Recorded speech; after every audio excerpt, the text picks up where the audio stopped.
Togo, le changement politique pour lequel nous luttons n'est tourné contre personne. Nous voulons tout juste utiliser les ressources de notre pays pour servir nos populations. Eau potable pour tous, école de formation, hôpitaux de référence, travail pour la jeunesse, salaire décent pour les forces de défense et de sécurité. Pour y arriver, nous devons en finir avec le régime RPT-UNIR. Ce monsieur me racontait comment ils ont rebâti l'Allemagne après la Deuxième Guerre mondiale. Pour bâtir le Togo, nous devons en finir avec le régime RPT-UNIR. Rendez-vous le 1er août 2020. Hi guys, I'm very happy to see you online today. It is always going to be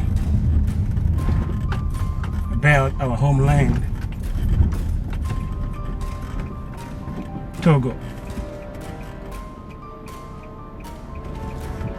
That beautiful country in the West African sub-region.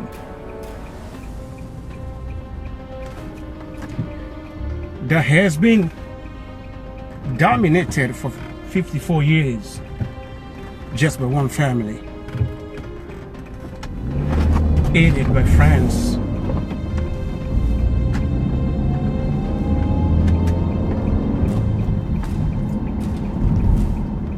Et Togolaises et Togolais, je suis très heureux de vous voir en ligne encore ce matin. Je vois mon ami le chef canton de Pinzidé en ligne. Je vais lui faire le coup d'état et je serai le nouveau chef canton de Pinzidé.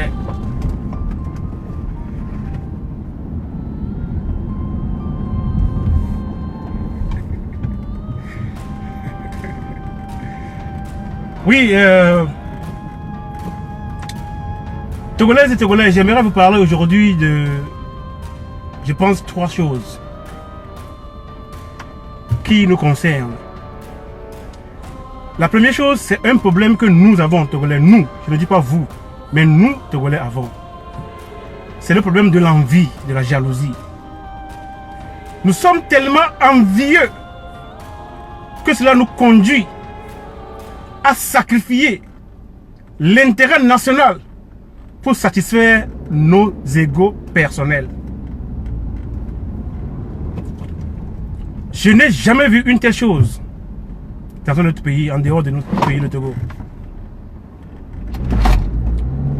Dans les autres pays, les gens sacrifient les intérêts personnels, les égos personnels, pour satisfaire les intérêts nationaux. Mais au Togo, c'est le contraire. Je vais vous donner quelques exemples. Au début de la démocratisation du Togo, on avait fait une élection où le quart était sorti, c'est-à-dire tout juste après la défaite de la transition. Quand on était dans la conférence nationale, c'est les étudiants qui avaient fait les mouvements de rue. Beaucoup ont perdu, beaucoup de Togolais avaient perdu la vie dans le sillage de cette action. Et puis après, le régime RPT était forcé à organiser une conférence.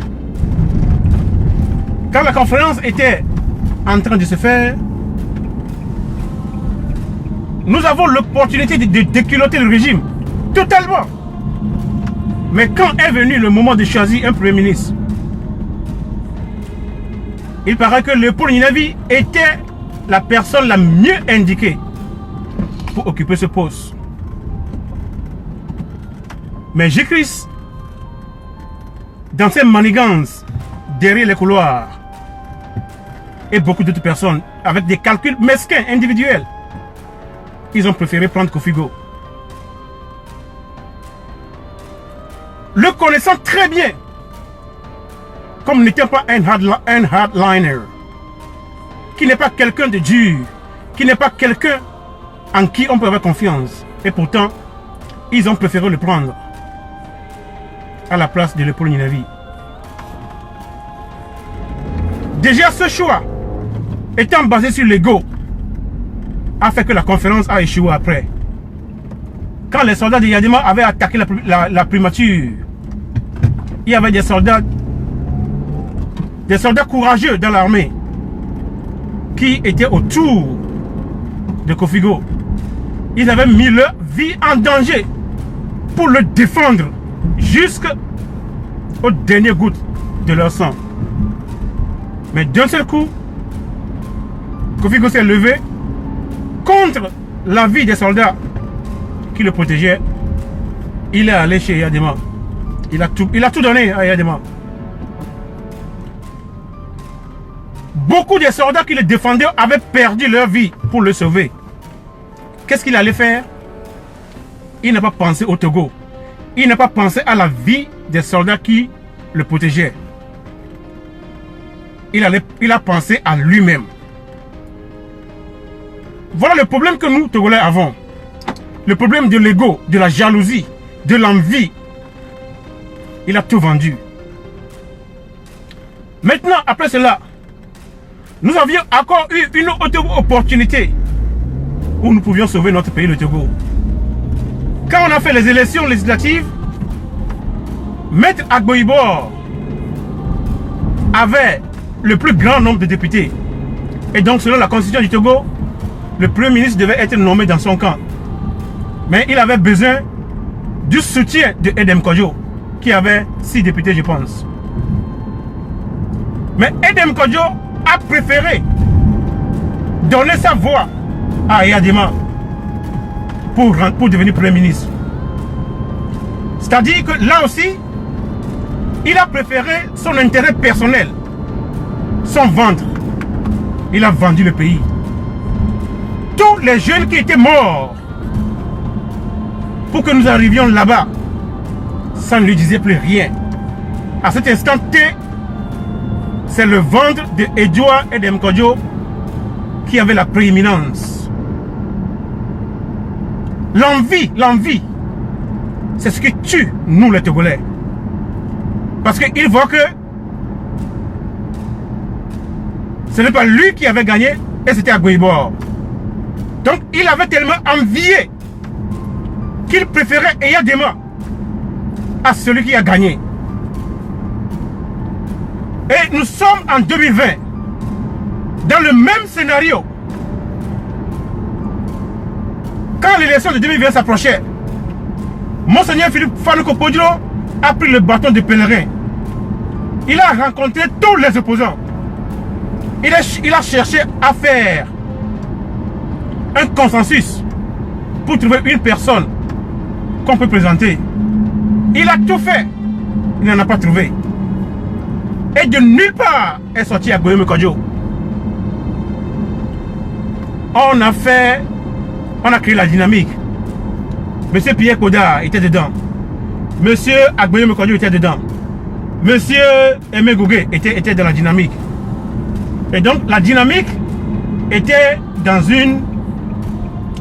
comment on dit était dans une recherche, était à la recherche d'un candidat unique. Et donc, à la fin du processus, Agbo Kodjo était choisi. Quand Agbo Kodjo était choisi, Monsieur Pierre Koda Agamessou, j'ai été chez lui à Washington. Je connais le monsieur. Il a travaillé au Fonds monétaire international. Je sais combien de millions. J'ai une idée de combien de millions Monsieur Pierre Koda Agamessou avait déjà dépensé pour arriver là-bas. Mais à la fin, le choix n'est pas tombé sur lui. La dynamique Monseigneur Kodjo a choisi Agbo Kodjo.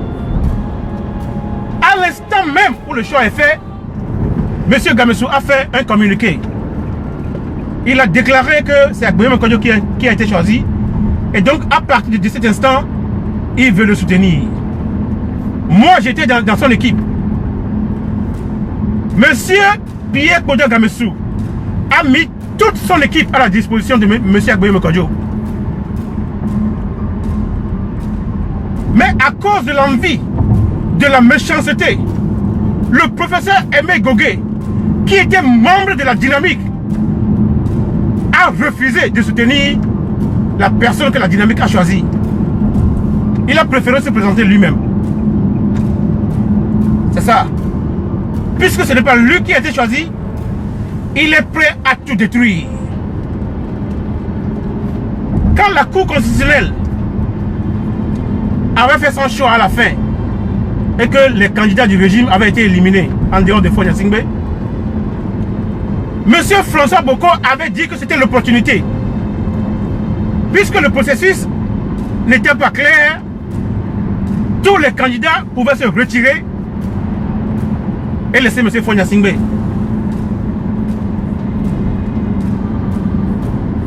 Ils ont refusé. Là aussi, on en a fait des tractations. Certains voulaient aller coûte que coûte. Surtout l'ANC de Jean-Pierre Fabre. Et Jean-Pierre Fabre l'a dit. Moi, c'est moi. Nous, c'est l'ANC. Et nous irons aux élections. Quel que soit ce que cela coûte. Voilà sa version. Il n'y a pas de problème. Maintenant, on est allé aux élections. Vers midi, il était déjà clair, dans toutes les chancelleries, dans toutes les centrales des partis politiques, il était clair que Agbeyomi Kodjo était le président du Togo. D'ailleurs, vers le soir, la nuit, l'ANC avait sorti un communiqué qui disait que le RPT et que Faure Gnassingbé et Agbeyomi étaient devant. Aimé Gogo aussi avait sorti un communiqué similaire. Mais à la fin,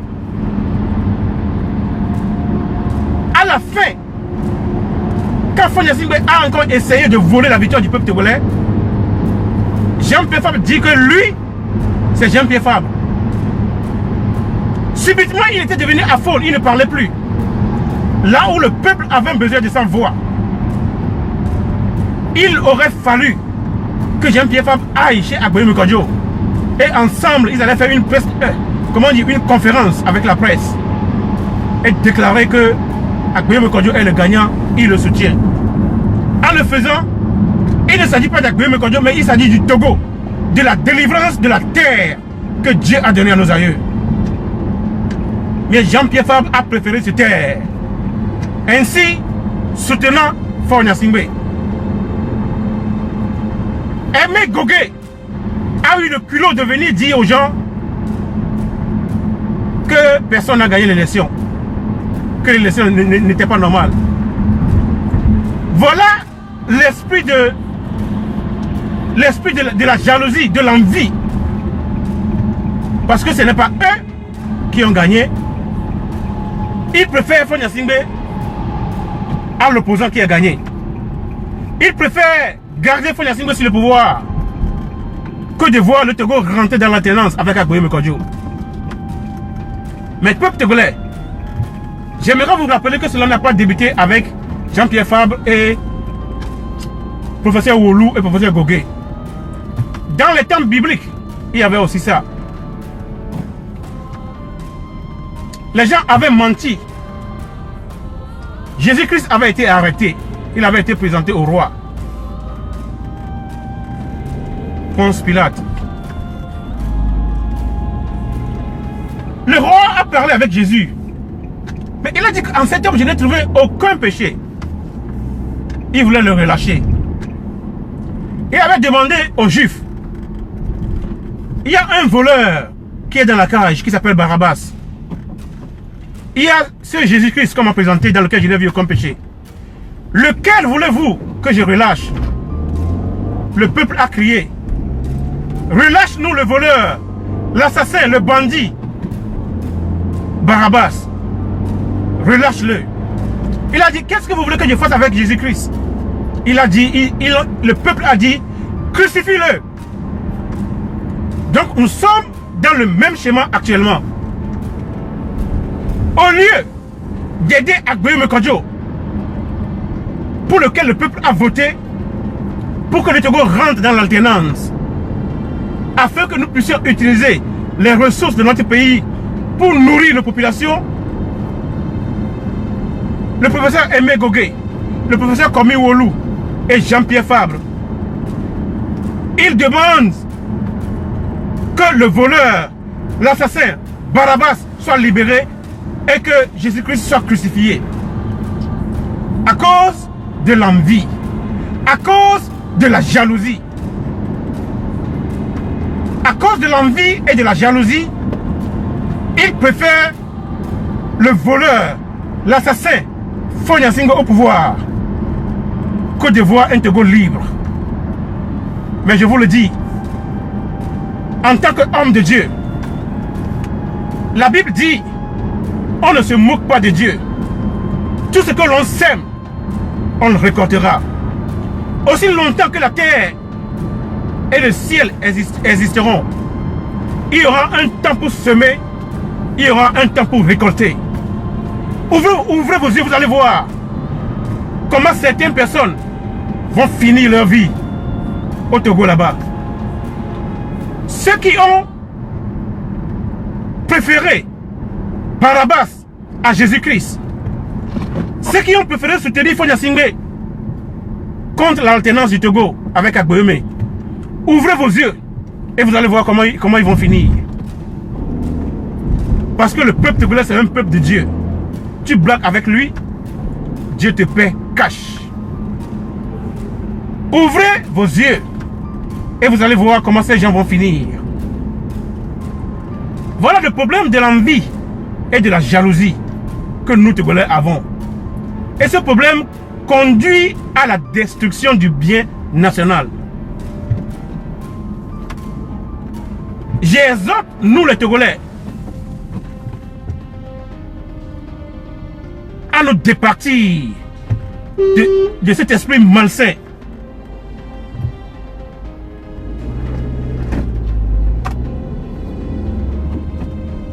Nous sommes dans l'obligation de nous départir de cet esprit satanique afin que notre pays, le Togo, puisse être sauvé.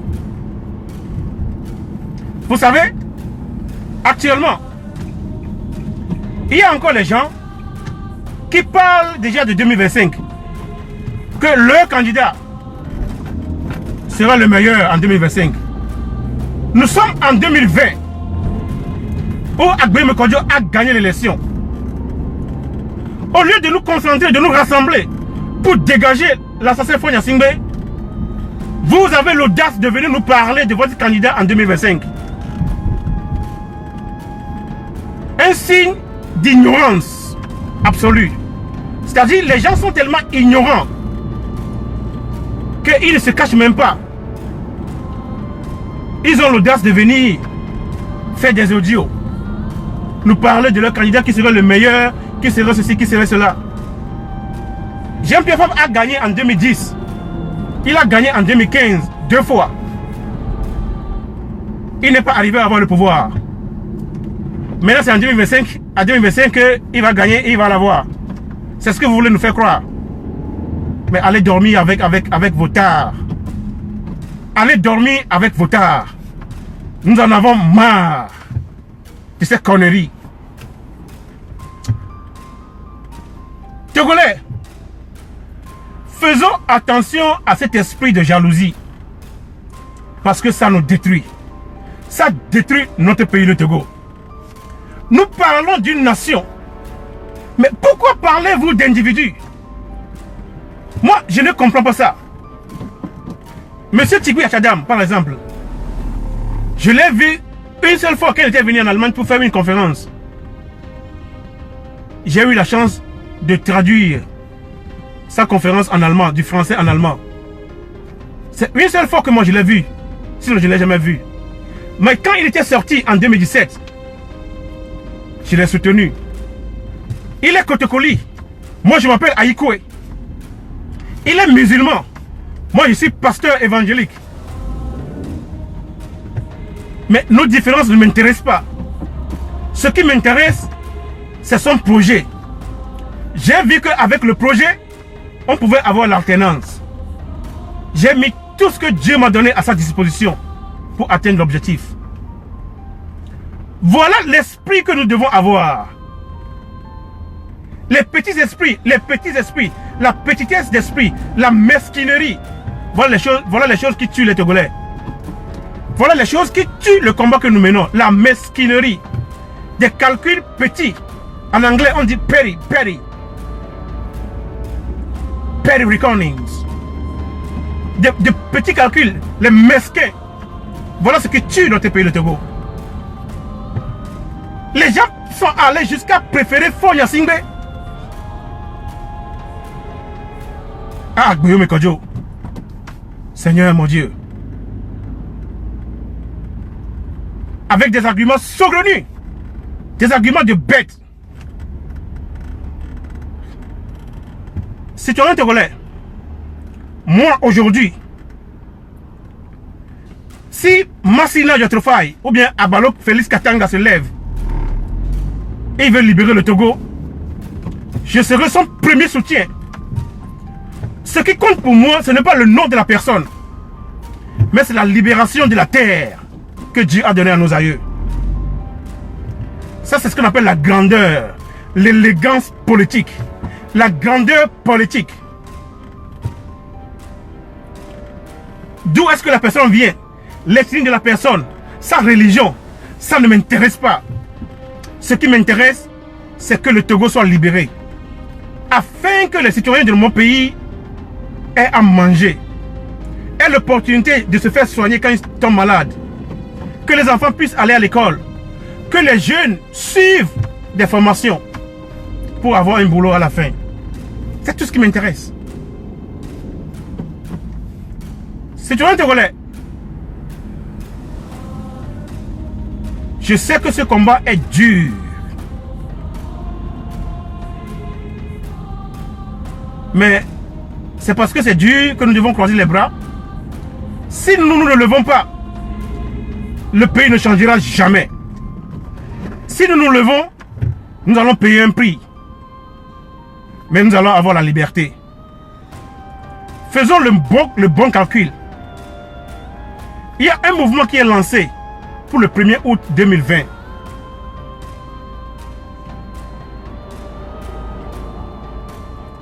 Si nous le voulons bien, ce 1er août 2020, nous pouvons libérer le Togo. Même avant. Maintenant, il ne s'agit plus de marcher pour que la CEDEAO vienne. La CEDEAO, c'est pour les chefs d'État. Quel que soit ce que le dictateur ait fait, il aura toujours le soutien de la CEDEAO. Vous avez vu au Mali, les Maliens ont fait des manifestations. Le sang a coulé. Quand la CEDEAO est venue, elle est venue avec les mallettes d'argent. La CEDEAO pensait que les opposants maliens étaient comme les opposants togolais. 30 millions de francs CFA, on leur a donné. 30 millions, on l'a partagé. Et ils ont vendu la lutte du Togo. Mais les opposants maliens ont refusé les valises. Ils ont refusé les mallettes malsaines, sataniques, démoniaques. Ce qu'ils veulent, c'est le départ du président IPK.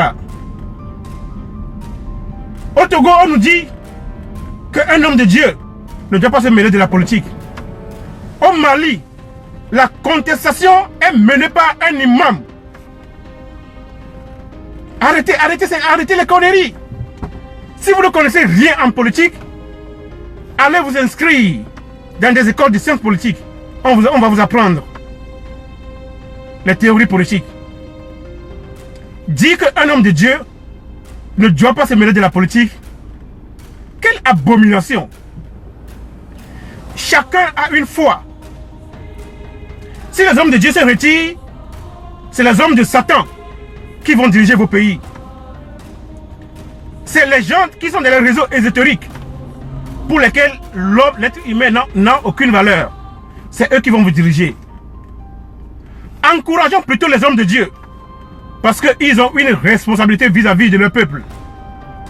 Moi, je ne vous mentirai jamais parce que je sais que pour chaque mot qui sort de ma bouche, un jour, je serai jugé par le Dieu qui m'a créé. Citoyens togolais, l'heure a sonné pour que nous connaissions les choses, pour que nous comprenions ce qui se passe. Le 1er août 2020, si chaque Togolais se lève et chacun faisait des mouvements dans son quartier, tout ce qui symbolise l'État togolais, on s'organise pour les faire tomber de quartier en quartier. Vous allez voir que dans quelques heures, Fonya Singbe va fuir le Togo. Le régime RPT, ou bien le régime RPT uni, n'a jamais été aussi faible qu'il l'est actuellement. Parce que personne ne reconnaît Fagne Gnassingbé comme étant le président du Togo. Ça, c'est un fait. Deuxième fait, il a commis l'erreur d'assassiner le colonel Madjoulba Bitala et dernièrement d'assassiner le colonel Bataba. Avec cela, il a provoqué le courroux des forces armées togolaises. Depuis lors, Fagne Gnassingbé est devenu ce chef d'État qui ne sait où dormir. Il se cache. Nous avons attendu la communauté internationale. Elle ne nous a jamais aidés. Nous avons entendu la CEDEAO. Elle nous a plutôt vendus. Citoyens togolais, il ne reste que nous-mêmes pour libérer notre pays, le Togo. Le 1er août, c'est une date que les gens ont choisie. Je n'ai pas été consulté, je ne sais rien de cela. Mais tout ce qui peut contribuer à la libération du Togo, cela a mon soutien. Vous les jeunes, je vais vous rappeler ceci, hein, ou bien nous les jeunes. Edem Kodjo, Agbo Ibor, tout ça là, ils avaient aussi été des jeunes. Hein. Quand tu es jeune et tu ne luttes pas pour la libération de ton pays, un jour, tu vas te retrouver avec les cheveux blancs, vieux. Et tu vas voir tes fils en train de vivre des conditions pires que ce que tu as vécu. Au Togo, où les gens ne trouvent pas une seule fois à manger, un petit garçon, une seule famille vole 500 milliards. 500 milliards. Selon un papier que j'avais lu l'autre fois, le régime RPT uni vole 2229 milliards de dollars. 2229 milliards de dollars. C'est ce que Fagne Gnassingbé sa bande vole. Avec ça, avec cette somme, on peut construire des hôpitaux de référence dans toutes les régions du Togo. On peut mettre l'électricité dans tous les villages du Togo. On peut faire l'assurance, la carte d'assurance à tous les citoyens togolais. On peut donner à manger à tous les Togolais. On peut augmenter le salaire des policiers, des gendarmes, des militaires, de tous les fonctionnaires de l'État du Togo. Mais ils préfèrent prendre l'argent et le mettre dans des comptes à l'étranger. Et les gens font des prêts, ils développent des business, ils développent leur pays. Et le Togo est en train de souffrir. Le ciment se vend à 60 000 francs au Bénin. Le ciment qui est produit au Togo, la tonne, au Togo on le vend à 80 000 francs CFA. Or, c'est le seul Togolais qui donne le ciment. Ils préfèrent le vendre moins cher à l'extérieur et plus cher à l'intérieur. Parce que ce régime n'a aucune considération pour les citoyens togolais. Et quand le prix du ciment est augmenté, ce n'est pas augmenté seulement pour les civils, hein. C'est pour aussi les gendarmes, les militaires, les policiers. Comprenez que nous tous, nous avons intérêt à en finir avec ce régime. Nous tous avons intérêt à en finir avec le régime RPT uni. Quelles que soient nos divergences, sur le plan politique, sur le plan religieux, sur le plan ethnique, sur le plan social, mettons-nous une seule chose dans la tête. Il ne s'agit ni de Kofi, ni de Kodjo, ni de Pacha. Mais il s'agit du Togo, la terre que Dieu a donnée à nos aïeux. Et tant qu'il s'agit du Togo, nous sommes obligés de nous mettre ensemble pour tout faire et en finir avec ce régime qui se nourrit du sang de nos concitoyens.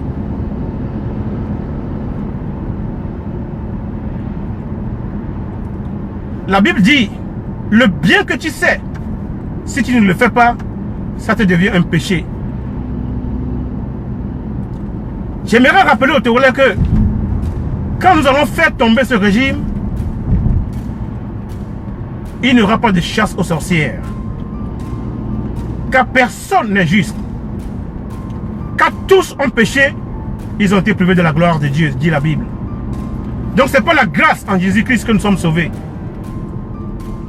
Donc, dès que le régime FPT-UNI tombe, exerçons le pardon. Le pardon, c'est très difficile. Très difficile à exercer. Mais nous sommes condamnés à nous pardonner les uns les autres. Parce que dans ce combat, chacun a fait une erreur ici et là. Et donc, nous allons construire le Togo ensemble. Il y a des gens qui ont travaillé dans le régime FPT-UNI, mais qui ont des compétences dont nous avons besoin. Le gouvernement que nous allons former, eux aussi peuvent travailler dedans. Il y a des soldats, les policiers, militaires, gendarmes qui ont commis des crimes, mais qui ont des compétences dont nous avons besoin. On peut pardonner leurs péchés et leur donner l'opportunité de travailler pour le pays afin de se racheter. L'esprit de la vengeance, ce n'est pas un esprit divin, c'est un esprit satanique. Quand Mandela avait le pouvoir en Afrique du Sud, il avait le pouvoir d'État, il pouvait faire la vengeance, mais il a refusé de le faire. Il a uni le pays. Nous devons marcher dans les footsteps de Nelson Mandela pour réunifier le Togo et travailler ensemble pour que ce pays devienne ce que nos aïeux ont rêvé, c'est-à-dire l'or de l'humanité. Cessons de nous envier les uns les autres. Quand quelqu'un a une réussite, félicitons la personne.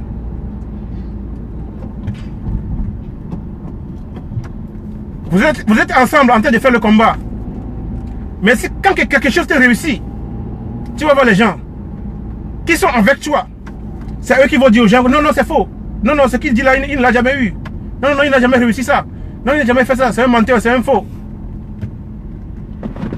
Arrêtons ça. Ça, c'est une gaminerie. Ce que Dieu a donné à quelqu'un, personne ne peut le lui arracher. Ce que Dieu m'a donné à moi, il n'existe aucun individu sur la terre qui a le pouvoir de me l'arracher. Ils peuvent dire ce qu'ils veulent sur moi. Ça ne me dit rien. Rien absolument. J'ai souffert. J'ai fait mon combat. Dieu m'a donné ce qu'il lui a plu de me donner. Personne ne peut me l'arracher. D'ailleurs, dans ce combat, moi, je ne parle jamais de moi. Je parle du Togo, de la terre de nos aïeux. Citoyens togolais, le 1er août 2020 nous offre encore une chance inouïe pour libérer la terre de nos aïeux. Le régime FPT-UNI est à terre. Il est à terre. Levons-nous, finissons avec lui. Policiers, gendarmes et militaires, le changement que le peuple veut n'est pas tourné contre toi, mais il est profitable à toi aussi. Vous avez des plus mauvaises conditions de travail en Afrique de l'Ouest. Vos salaires sont minables. On vous envoie dans des missions de paix à l'extérieur où votre vie est mise en danger. Mais quand on vous donne, l'ONU vous paie 4 millions, le régime coupe 3 millions, vous revenez avec 1 million. Voilà comment on vous traite. Or, c'est votre vie qui a été en danger sur les champs d'opération. On va cesser ça. On va cesser ça. Nous allons diriger le Togo dans la transparence et dans le respect de la vie humaine. La vie humaine, elle est sacrée. Cela sera réinstauré au Togo et réétabli dans la constitution du Togo. La vie humaine est sacrée. On ne va plus tuer les gens comme ça se fait sous le régime FPT-UNI. Sylvanus Olympio, un des plus grands cerveaux que le Togo ait jamais vu. Ils l'ont tué comme un mouton.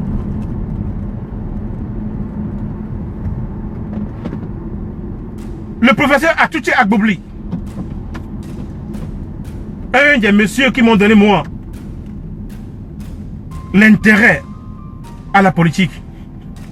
Il venait souvent en Europe et il m'appelait. Il m'avait même envoyé le programme de son parti, le Modena.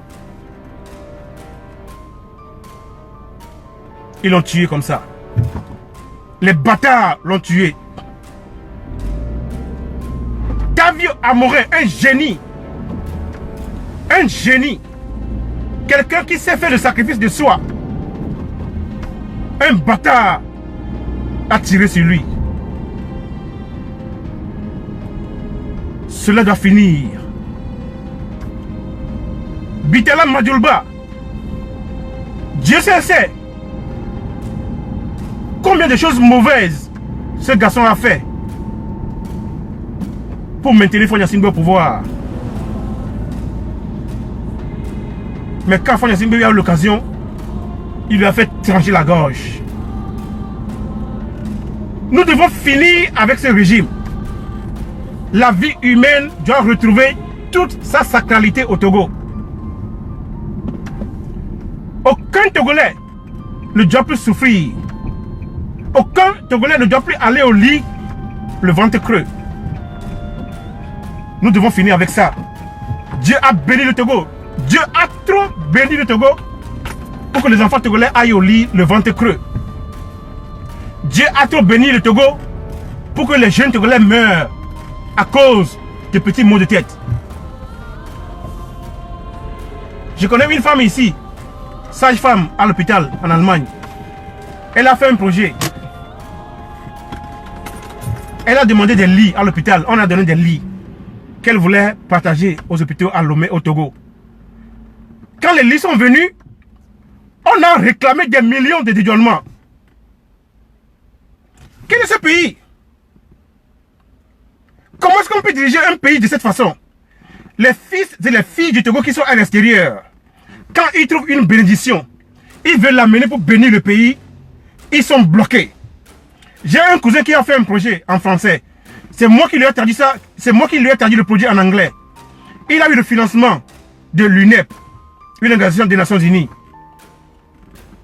C'est-à-dire qu'il y avait des fontaines, des bonnes fontaines dans les villages. À cause de l'aide de développement, les Américains avaient creusé des puits comme ça, où l'eau potable sortait. Mais les machines, les pompes étaient détruites. Donc le monsieur a un système de pompe alimenté avec les panneaux solaires. Donc avec ça, il pouvait rétablir ces fontaines-là, afin que les gens aient de l'eau potable. Il est venu à Lomé, on le tourne comme ça, parce que le ministre ne trouve pas son propre intérêt dedans, jusqu'à ce que le gars est reparti. On ne peut pas diriger un pays comme ça. Le jeune Camille Piabalo, un jeune étudiant qui était à l'université, on l'a mis en prison. On l'a torturé, son genou était détruit complètement. Beaucoup de jeunes étudiants qui pouvaient devenir des médecins, des politologues, des sociologues, des grands juristes pour notre pays, on les a chassés de l'université. Cela est inadmissible. En Allemagne, quand tu es étudiant, quand tu as la carte d'étudiant, tu as beaucoup d'intérêt. Quand tu es par exemple à Bremen, tu peux prendre le train pour aller à Hambourg, à Hanovre, aller-retour. Tu ne paies même pas 1 centime avec ta carte d'étudiant seulement. Ce n'est pas possible. Dans tous les pays, les étudiants, on prend soin d'eux parce que c'est eux qui sont le futur du pays. Chez nous, on les tue. Citoyens togolais, le 1er août 2020 nous offre une chance pour en finir avec le régime EPT-UNI. Je ferai ma part, faire ta part. Le Togo se souviendra de toi. Je te remercie.